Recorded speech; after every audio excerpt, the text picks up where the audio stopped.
20%,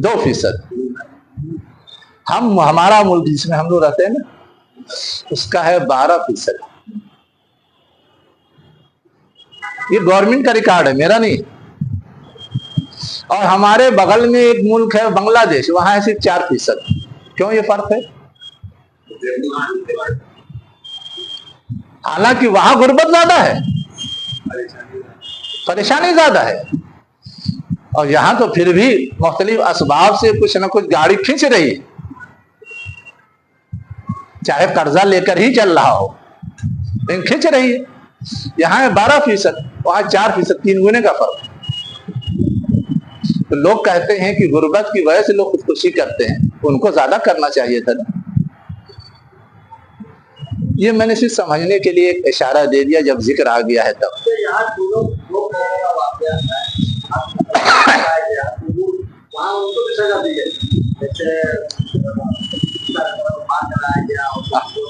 ہاں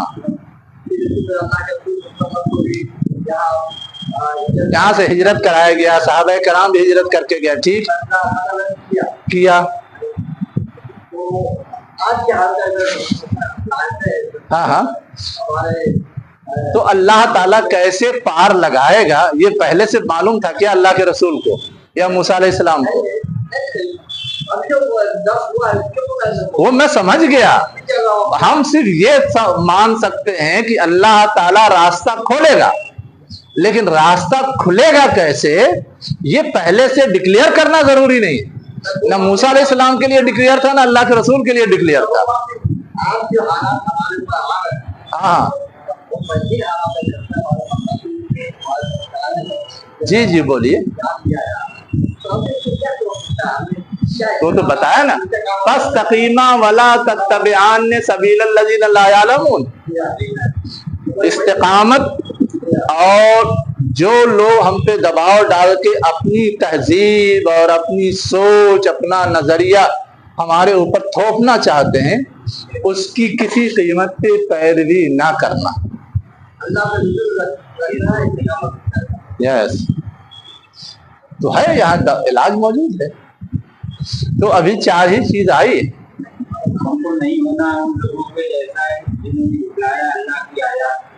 ہاں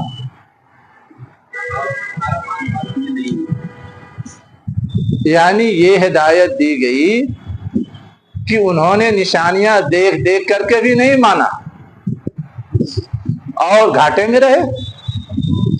تو ہمارے سامنے بھی نشانیاں دیکھ دیکھ کر کے نہ ماننے کا رویہ سامنے نہیں آنا چاہیے، لیکن یہ اصلاً سرداران مکہ کے لیے تھا.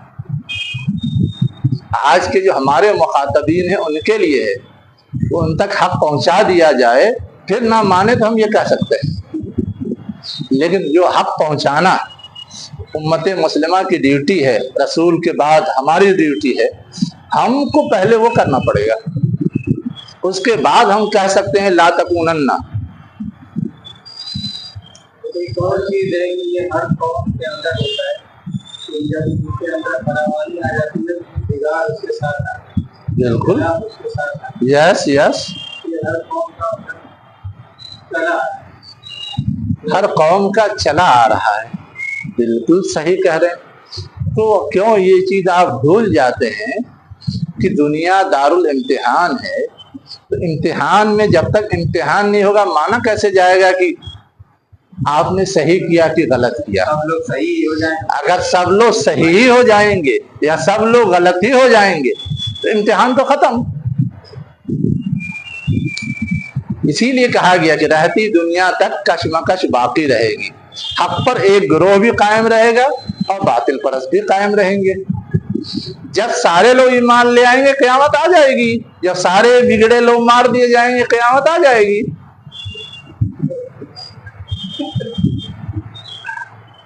جی ہاں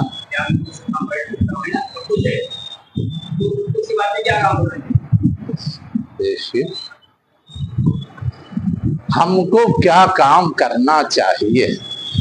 آپ کو اللہ نے کچھ علم دیا ہے، آپ کے پڑوس میں جتنے لوگ ہیں سب اتنا جانتے ہیں، تو وہ علم ان کو پہنچائیے نا. یہ تو آسان کام ہے نا. آپ کو اللہ نے یہ شعور دیا ہے کہ آپ صحیح غلط کی تمیز کر سکیں. آپ کے پڑوس میں کتنے لوگ اچھے کردار والے ملیں گے اور کتنے لوگ برے کردار والے ملیں گے.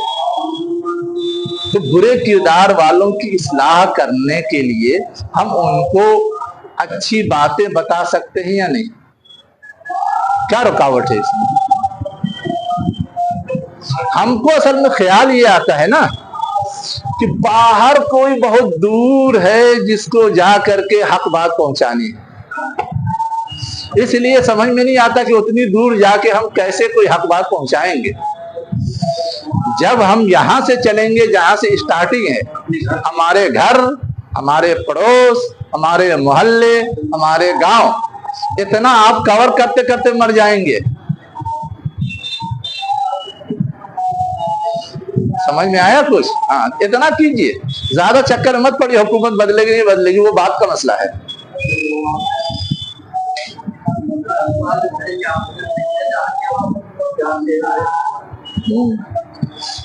سمجھ میں آیا کچھ؟ ہاں، بس آسان راستہ ہے. نہیں کچھ تو بس آپ قرآن پڑھ کے سنا ہی دیجئے. جو چیز کھٹکتی اس کے بارے میں جو اللہ رسول کی ہدایت ہے وہی بتا دیجئے، ختم. منوانا بھی کام نہیں، بتانا البتہ کام ہے. نہیں بتائیں گے تو مجرم. جو جس سے آپ کا تعلق ہے، جس سے آپ رابط کر سکتے ہیں. آپ یہاں رہتے ہیں، آپ کو یہ نہیں کہا جائے گا جاؤ امریکہ والوں کو پہنچا کے آؤ. پہلے یہاں اللہ کے رسول نے پہلے مکے میں، پھر اگل بغل کے قبائل میں، پھر عرب میں، پھر عرب سے باہر، دھیرے دھیرے پوری دنیا پہنچ گیا. اللہ کے رسول تو کہیں نہیں گئے تھے پہنچانے. لیکن اسلام تو آفاقی ہے، اللہ کی تعلیم بھی آفاقی ہے. صحابہ کرام کے ذریعے، تابع تابعین کے ذریعے، تابعین کے ذریعے پوری دنیا میں پہنچا. وہ اپنی فطری رفتار سے جائے گا. آپ جہاں ہیں وہاں آپ کی ذمہ داری ہے. چلیے، وآخر دعوانا الحمدللہ رب العالمین. کیا کر دیں؟ ہاں ہاں جی بولیے. ہاں ہاں